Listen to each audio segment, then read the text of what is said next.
और अब बात पिछड़ों और आदिवासियों पर गरमाई एमपी की सियासत की। एमपी में ओबीसी को 27% आरक्षण देने के बाद एक तरफ जहां पर शिवराज सरकार अपनी पीठ थपथपा रही है तो कांग्रेस इसे अपनी सौगात बता रही है। तो साथ ही शिवराज सरकार ने अब पिछड़ों को आगे लाने के लिए पिछड़ा आयोग के अध्यक्ष के तौर पर गौरी शंकर बिसेन को जिम्मेदारी दे दी। दूसरी तरफ आदिवासियों को साधने के लिए कांग्रेस पूरी ताकत लगा रही है। नीमच में कन्हैयालाल हत्याकांड में कांग्रेस ने अपनी जांच पूरी कर आलाकमान को रिपोर्ट भी सौंप दी है।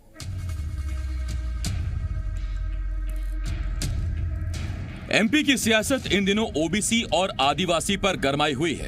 एक तरफ जहां ओबीसी को 27% आरक्षण देकर शिवराज सरकार अपनी पीठ थपथपा रही है, तो वहीं कांग्रेस इसे पिछली कमलनाथ सरकार की सौगात बता रही है। अब शिवराज सरकार ने ओबीसी वर्ग को साधने के लिए एक और बड़ा फैसला किया है। पिछले महीने 15 अगस्त पर पिछड़ा वर्ग कल्याण आयोग के गठन का ऐलान करने के बाद सरकार ने आज अपने सीनियर नेता और पूर्व मंत्री गौरी शंकर बिसेन को इस आयोग के अध्यक्ष पद की जिम्मेदारी सौंप दी।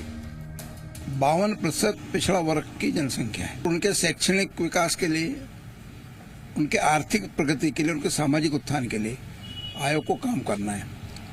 सर्वेक्षण करके अपने रिकमेंडेशन सरकार को सबमिट करेंगे और उन अनुशंसाओं पे गवर्नमेंट डिसीजन लेगी। एक तरफ जहां सरकार ने बिसेन की आयोग में अध्यक्ष पद पर नियुक्ति कर दी, तो वहीं दूसरी तरफ कांग्रेस ने शिवराज सरकार को निशाने पर ले लिया।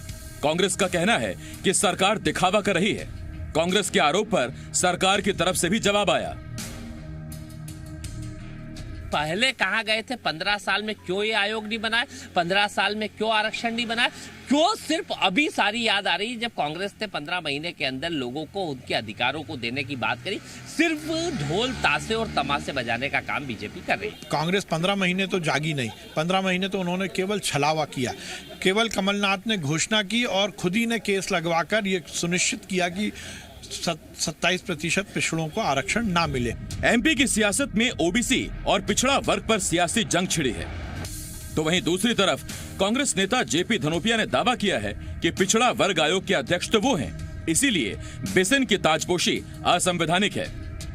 आज भी मैं विधिवत रूप से मध्य प्रदेश राज्य पिछड़ा वर्ग आयोग का अध्यक्ष हूँ और राज्य पिछड़ा वर्ग आयोग एक संवैधानिक संस्था है। पिछड़ा वर्ग कल्याण आयोग, जैसा कि स्वयं मुख्यमंत्री जी ने 15 अगस्त 2021 अभी 10 दिन पहले ही घोषणा की है, आयोग बनाने की बात है। ये विधिक आयोग नहीं है, वैधानिक आयोग नहीं है। वैसे सिर्फ ओबीसी ही नहीं बल्कि आदिवासी पर भी सियासत का पूरा जोर है। नीमच में कन्हैयालाल की मौत मामले की कांग्रेस की जांच कमेटी ने जांच पूरी कर आलाकमान को रिपोर्ट सौंप दी है। आदिवासी नेता कांतिलाल भूरिया ने बाकायदा प्रेस कॉन्फ्रेंस कर प्रशासन को निशाने पर लिया। जवाब देने में बीजेपी ने भी देर नहीं की। भाजपा वालों ने उसको पर्दा डालने के लिए मैंने 36 घंटे तक उसकी रिपोर्ट नहीं लिखने दी। पुलिस के ऊपर दबाव था। बहुत ही दुख की बात है। आदिवासियों के साथ आए दिन महिलाओं के साथ अत्याचार हो रहा है। तक परिवार को 1 करोड़ की सहायता दें और उसके परिवार में उनको नौकरी दें। कांग्रेस पार्टी के मित्रों की कठिनाई ये होती है कि वो एक वंचित और वैराग्य भाव के साथ राजनीति के शमशान में बैठकर रोटियां सेकने में भरोसा रखते हैं। तत्काल कार्रवाइयां की गई हैं। अब कांग्रेस पार्टी के मित्रों की कठिनाई यह है कि वो सांप निकलने के बाद लकीर पीटते। एमपी की सियासत में पिछड़ों और दलितों पर घमासान छिड़ा है। आरक्षण लागू करने और आयोग के गठन के साथ बीजेपी ने पिछड़े वर्ग का कल्याण शुरू कर दिया है, तो कांग्रेस ने भी नीमच की घटना को जोर शोर से उठाकर आदिवासी हित का बाण छोड़ दिया है।